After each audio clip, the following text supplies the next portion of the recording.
ये बोर्ड पर पाई मैंने ड्रॉ किया है. This pi existed before trigonometry did. This pi existed before the concept of angles and radians did. This pi is a part of Euclidean's geometry. ये बहुत पुरानी चीज है भाई. हमारे जीसस क्राइस्ट भी पैदा नहीं हुए थे उस टाइम तक. तो बहुत उनके भी 300-400 साल पहले यूक्लिडियन ज्योमेट्री बोल के एक सेक्शन हुआ करता था, उसमें हमें डिस्कस किए थे पाई. अब ये देखिए पाई क्या होता है, समझते हैं. पाई की ओरिजिन कहां है, पाई है क्या. चलो देखो, पहला बात ये, अगर आपको लगता है कि pi is equal to 180 degree, तो भैया आप मूर्ख हैं. Pi is not equal to 180 degree. Pi 180 degree नहीं होता है. ओके, तो पाई होता क्या है. पाई is the ratio between the circumference of a circle and its diameter. Circumference और diameter के इस रेशियो को अपने कहते हैं पाई. इस circumference और diameter का रेशियो कभी नहीं बदलता, दैट इज कांस्टेंट. जो सर्कल ड्रॉ करना है कर ले भाई. तो छोटा सर्कल ड्रॉ कर, डायमीटर ड्रॉ कर दिए, बड़ा सर्कल ड्रॉ करो, डायमीटर ड्रॉ कर लो, उससे बड़ा सर्कल ड्रॉ करो और डायमीटर ड्रॉ कर लो. Doesn't matter. सर्कमफ्रेंस और डायमीटर के बीच का जो प्यारा सा रेशियो है वो कभी नहीं बिगड़ता, और उसी रेशियो को अपने कहते हैं पाई. तो पाई का ओरिजिन, पाई की पैदाइश यहां से है. सर्कमफ्रेंस को डायमीटर के संग डिवाइड करेंगे और जो आंसर आएगा उसको अपने कहते हैं पाई. समझ में आया. अब ये पाई की वैल्यू भी बड़ी इंटरेस्टिंग है. 3.143 dot dot dot dot dot, एकदम लंबी सी होती है वैल्यू, है ना. 3.143, इट गोज ऑन. अब दूसरी कंफ्यूजन ये भी है भैया कि क्या pi is equal to 22/7. Pi is equal to 22/7. No, pi is not equal to 22/7. Pi is approximately equal to 22/7. जैसे ये बोलना गलत है कि पाई इज इक्वल टू 3.143, ये भी बोलना गलत है कि pi is equal to 22/7. It is not. Pi की एग्जैक्ट वैल्यू नहीं पता, नहीं पता. उसकी एग्जैक्ट वैल्यू बहुत 3.143 के बाद ना लंबी चौड़ी कतार है. तो अगर आप ये बोल रहे हैं कि 3.143 होता है मेरे पाई का वैल्यू, नहीं, this is not justice done to the value of pi. जो पाई की वैल्यू होती है, कभी जाकर गूगल में टाइप करना, बहुत लंबी होती है. आप इसके बाद का नंबर बाबू अवॉइड नहीं कर सकते. बट सिंस हम लोग जूनियर मैथमेटिक्स में हैं, तो हम लोग क्या करते हैं, for the sake of simplification, for the sake of simplicity, I mean हम लोग 3.143 ले लेते हैं, कभी कभी 3.14 भी ले लेते हैं. अब 3.14 को अगर आप कन्वर्ट करते हैं एक फ्रैक्शन में, तो उसकी वैल्यू 22/7 आती है. तो ना पाई की वैल्यू 3.143 है, ना पाई की वैल्यू 22/7 है. बट मैंने अप्रोक्सीमेट वैल्यूज लिया है for the sake of simplicity, ताकि मैं अपने सम्स को फटाफट इजीली कर सकूं. तो पाई इज इक्वल टू 22/7 गलत, पाई इज इक्वल टू 3.143 गलत. 3.143 के बाद बहुत सारे नंबर्स आते हैं जिसकी एग्जैक्ट फ्रैक्शनल रिप्रेजेंटेशन 22/7 नहीं होगी. समझे. पाई की जो रैशनल नंबर्स के फॉर्मेट में आप जो रिप्रेजेंटेशन दे रहे हैं, फ्रैक्शन में जो आप रिप्रेजेंटेशन दे रहे हैं, जो फ्रैक्शन लिखे हैं 22/7, ये नहीं है, गलत है. ये अप्रोक्सीमेट वैल्यू है. असल में वैल्यूज ये 3.143 अगर होता, अगर ये सही होता तो वो भी सही होता, और 3.143 तो होता नहीं है.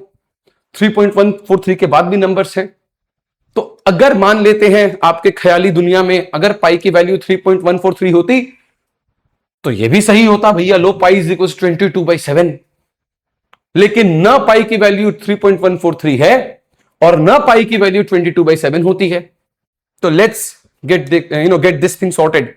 इसमें कोई कंफ्यूजन नहीं होना चाहिए अपने को. ओके, बट फिलहाल के लिए ये जो पाई है, अगर इसको डिफाइन करने के लिए कहा जाए, तो आप एकदम प्यारा सा शक्ल बना के बोलना कि भैया pi is the ratio between circumference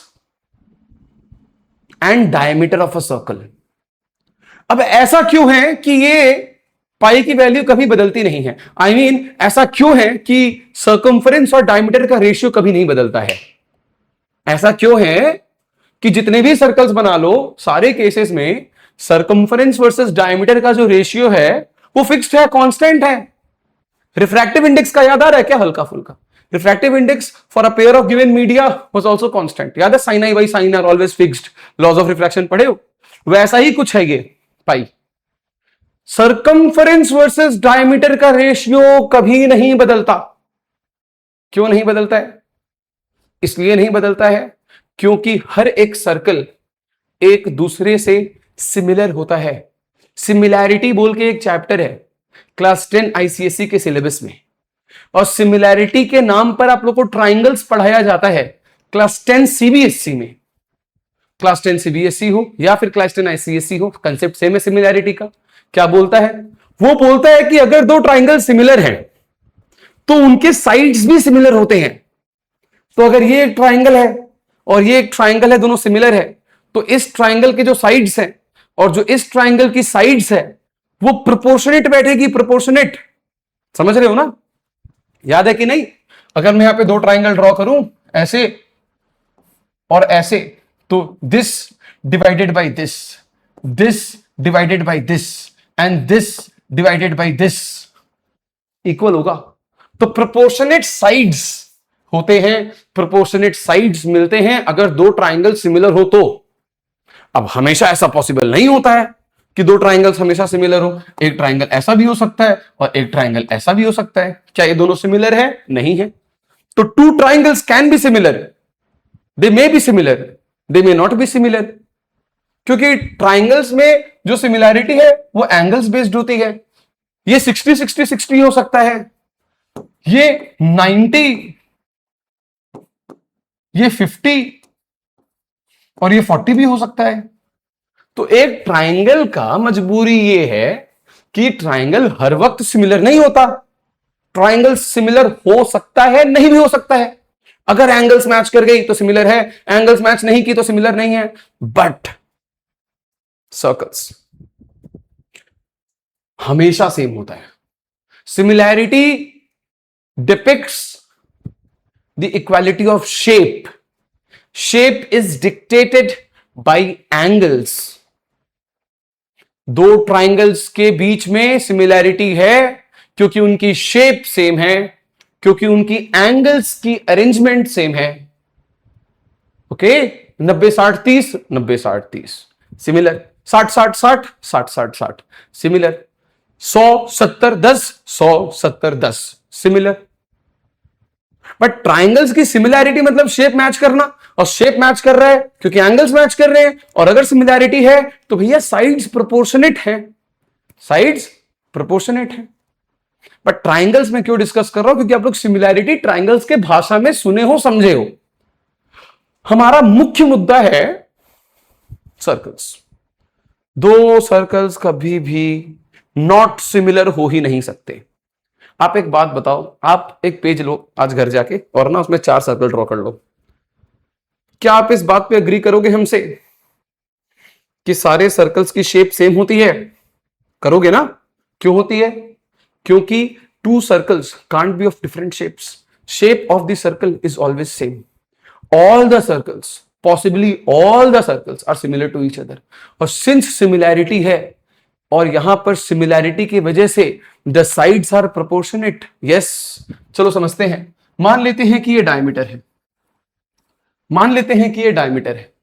मैं डायमीटर की साइज मानता हूं स्मॉल a, और ये जो सर्कमफ्रेंस आपने ड्रॉ किया है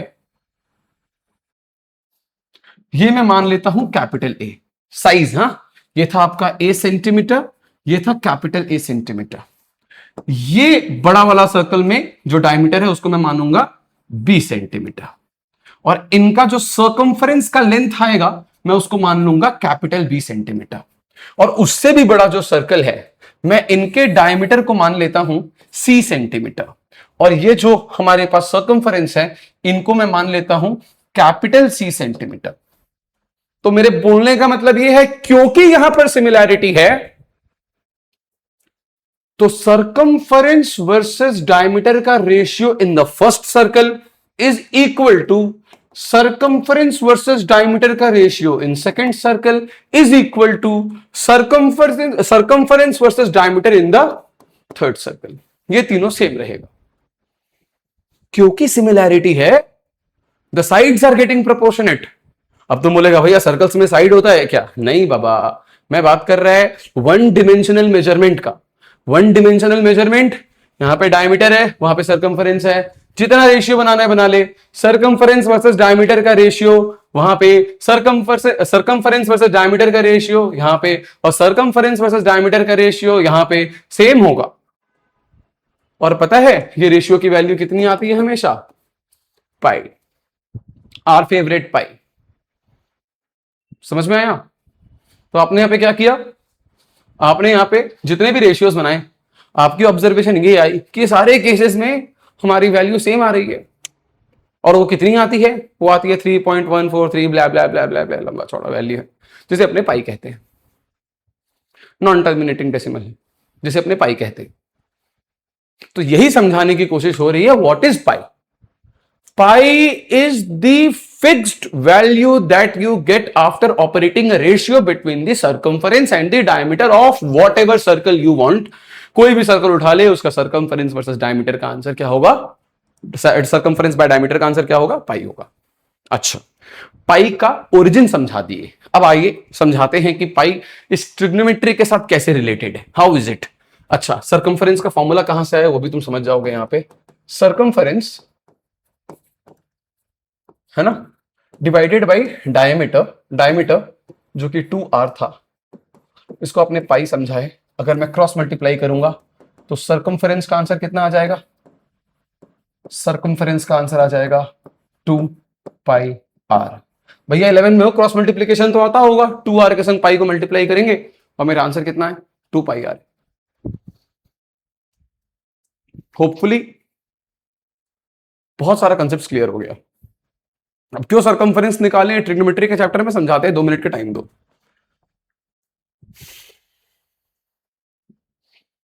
सुनो, ये एक सर्कल है, ये सेंटर, ये सेंट्रल एंगल, ये क्या है? Central angle. ये क्या है? This is called the length of the arc. क्या है ये? ये है लेंथ ऑफ द आर्क। और अगर आप ठीक से सोचो तो जो आपकी लेंथ ऑफ द आर्क है वो डायरेक्टली प्रोपोर्शनल होती है आपके सेंट्रल एंगल से। सो जो लेंथ ऑफ द आर्क है वो डायरेक्टली प्रोपोर्शनल होती है आपके इस सेंट्रल एंगल से। आई मीन अगर तुम इस सेंट्रल एंगल को बढ़ा देगा ना भाई, तो आपकी लेंथ ऑफ द आर्क भी ज्यादा आएगी। करेक्ट? मतलब मैं ये स्टैब्लिश करने का कोशिश कर रहा हूं कि जो लेंथ ऑफ द आर्क है, अगर उसको बढ़ाने का है तो तू अपने सेंट्रल एंगल को बढ़ा। रिलेशन तो है, ठीक है। अगर आपने अपने सेंट्रल एंगल को ऐसे एडजस्ट किया कि ये जो तेरा लेंथ ऑफ द आर्क है ना, ये लेंथ ऑफ द आर्क वो रेडियस के बराबर हो गया, मतलब इसका जो लेंथ है वो रेडियस से मैच कर रहे हैं, and that special angle at the centre is known as radian. यही है 1 रेडियन। तो 1 रेडियन क्या है? 1 रेडियन एंगल ही तो है, वो एक स्पेशल एंगल है। 1 रेडियन क्या है? एक स्पेशल एंगल है। कैसा स्पेशल एंगल? काहे को स्पेशल एंगल? क्योंकि उस स्पेशल एंगल पे जो तेरा आर्क का टुकड़ा है वो रेडियस के लेंथ के बराबर हो जाता है। मतलब अगर यहां पे आपकी रेडियस 5 सेंटीमीटर की हुई होती तो यहां पर जो ये लेंथ ऑफ द आर्क निकल रहा है ये भी 5 सेंटीमीटर का होगा।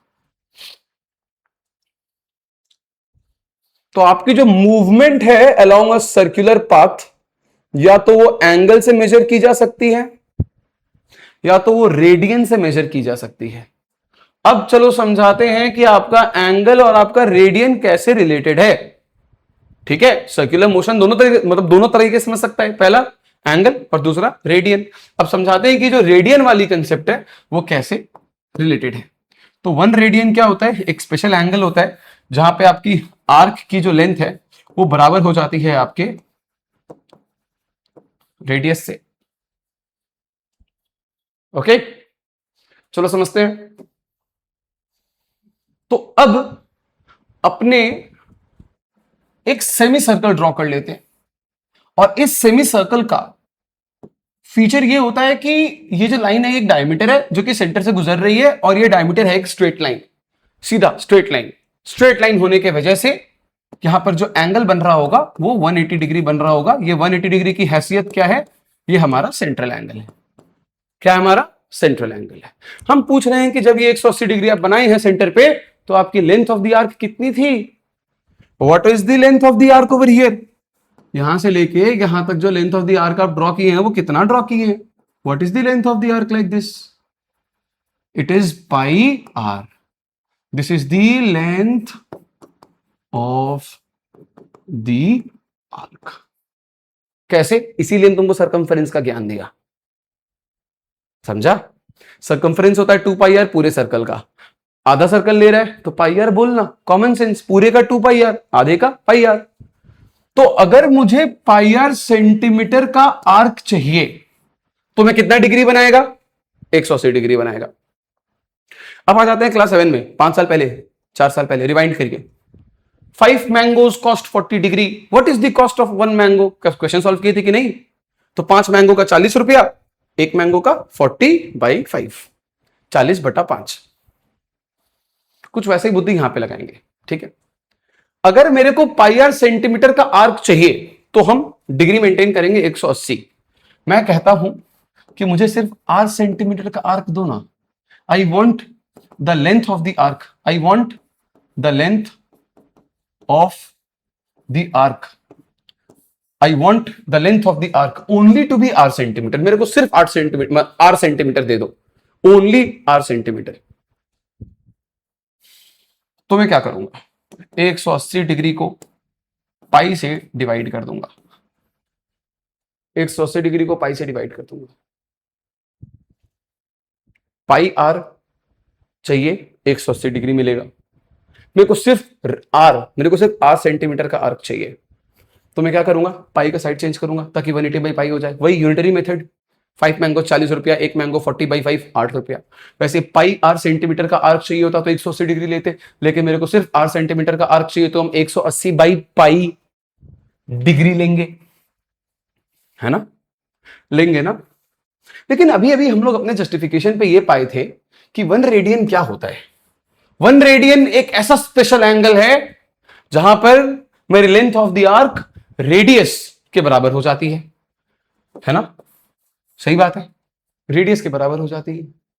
इन शॉर्ट, अगर मैं इन दोनों ही नॉलेज को फ्यूज कर दूं तो अगर मेरे को रेडियस सेंटीमीटर जितना आर्क चाहिए तो यहां पे क्या बोले थे, अगर मेरे को रेडियस जितना आर्क चाहिए तो यहां पे क्या बोले थे, go for 1 radian, go for 1 radian. और यहां पे क्या बोले थे, अगर मेरे को आर सेंटीमीटर का आर्क चाहिए तो क्या बोला था मैं यहां पे, 180 डिग्री बाई पाई। और यहां से आता है ये relation that 1 radian is equals to 180 degree by pi. दोनों कंसेप्ट को मर्ज करना सीखो। यहां से आर सेंटीमीटर का शर्त क्या है, 180 डिग्री बाई पाई। यहां पे आर सेंटीमीटर की परिभाषा क्या है, central angle should be 1 radian.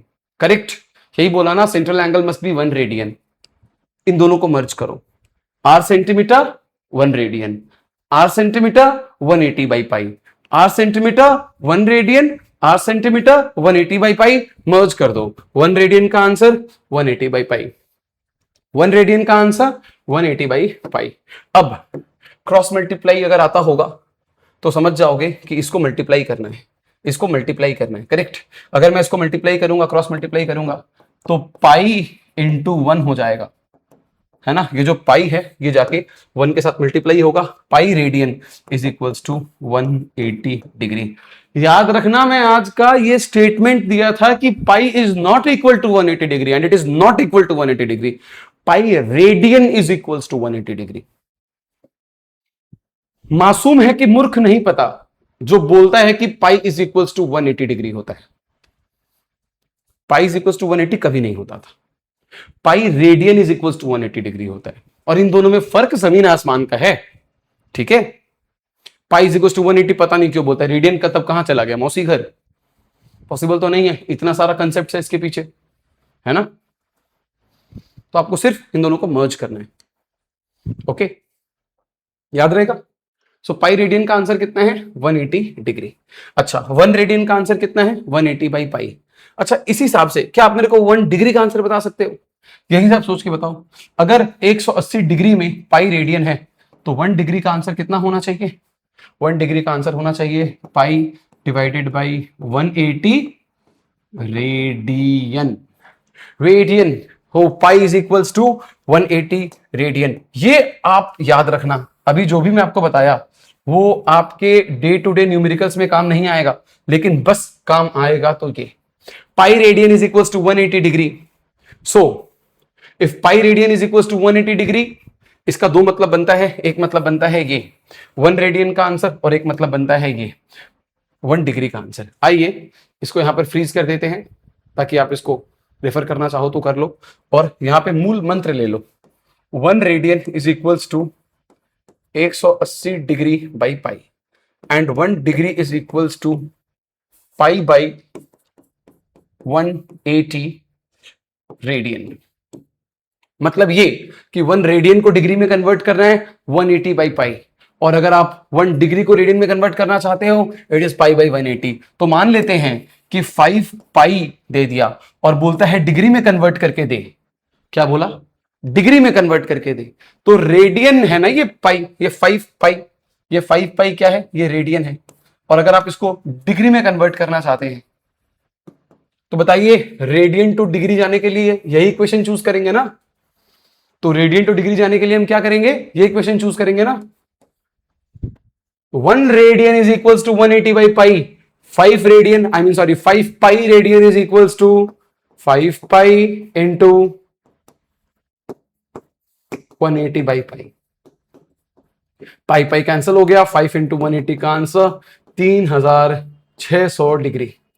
That's it, done. Pi radian का आंसर 3600 डिग्री। अगर आपसे कोई पूछ दे कि भैया ये रेडियन को तो आपने डिग्री में कन्वर्ट कर दिया, और रेडियन को डिग्री में कन्वर्ट करने के लिए क्या किया, रेडियन को डिग्री में कन्वर्ट करने के लिए आपने क्या किया, आपने 180 बाई पाई के साथ मल्टीप्लाई किया। तो याद रखना हमने रेडियन को डिग्री में कन्वर्ट करने के लिए मल्टीप्लाइड बाई 180 बाई पाई किया। अब अगर उल्टा करना हो, मतलब अगर आप चाहते हो कि मैं डिग्री को रेडियन में कन्वर्ट करूं, तो मैं क्या करूंगा, मैं पाई बाई 180 करूंगा। क्या करूंगा मैं, पाई बाई 180। तो मान लेते हैं कि 540 डिग्री है और मैं चाहता हूं कि मैं इसको रेडियन में कन्वर्ट करूं। I want my degree into radian format. तो डिग्री को रेडियन फॉर्मेट में कन्वर्ट करने के लिए क्या करते हैं, पाई बाई 180 के साथ मल्टीप्लाई। तो यहां पे क्या है, यहां पे है 540 डिग्री, मैं क्या करूंगा, पाई बाई 180 डिग्री के साथ मल्टीप्लाई करूंगा। 180 3 जा 540, 3 इंटू पाई हो गया 3 पाई रेडियन। रेडियन समझ में आया? तो अगर आप चाहते हो कि रेडियन को डिग्रीज में कन्वर्ट करो तो क्या करना है आपको, पाई बाई 180 मल्टीप्लाई करना है। और अगर आप चाहते हो कि आप डिग्रीज को रेडियन में कन्वर्ट करो तो क्या करना है आपको, क्या करना है, डिग्री को रेडियन में कन्वर्ट करने के लिए क्या करना है, पाई बाई 180, और रेडियन को डिग्री में कन्वर्ट करने के लिए क्या करना है, 180 बाई पाई। याद रहेगा, रेडियन को डिग्री में कन्वर्ट करने के लिए 180 बाई पाई, डिग्री को रेडियन में कन्वर्ट करने के लिए पाई बाई 180। लिख दे रहे हैं कैपिटल लेटर्स में, रेडियन को डिग्री में कन्वर्ट करने के लिए और डिग्री को रेडियन में कन्वर्ट करने के लिए। डिग्री को रेडियन में कन्वर्ट करने के लिए इंटू पाई बाई 180 और रेडियन को डिग्री में कन्वर्ट करने के लिए into 180 by pi. So example के तौर पे अगर आपने 2 पाई को कन्वर्ट करना है तो क्या करेंगे, ये तो रेडियन है, किसमें जाना है, डिग्री में जाना है, तो क्या करें 2 pi into 180 by pi, answer आ गया 360 डिग्री। और अगर आप चाहते हैं कि मैं डिग्री को रेडियन में कन्वर्ट करूं तो 990 डिग्री को अगर आप रेडियन में कन्वर्ट करने के लिए जाओगे क्या करना पड़ेगा आपको, इंटू पाई बाई 180। और इस तरीके से आप 90 11 टाइम्स में और यहां पे 92 टाइम्स में आपका आंसर आ जाएगा 11 पाई बाई 2। और यहां पर रेडियन कंसेप्ट का अंत होता है। रेडियंस इतने ही हैं, आपके ट्रिग्नोमेट्री का पहला एक्सरसाइज खत्म। अब चालू होगा अलाइड एंगल्स। ओके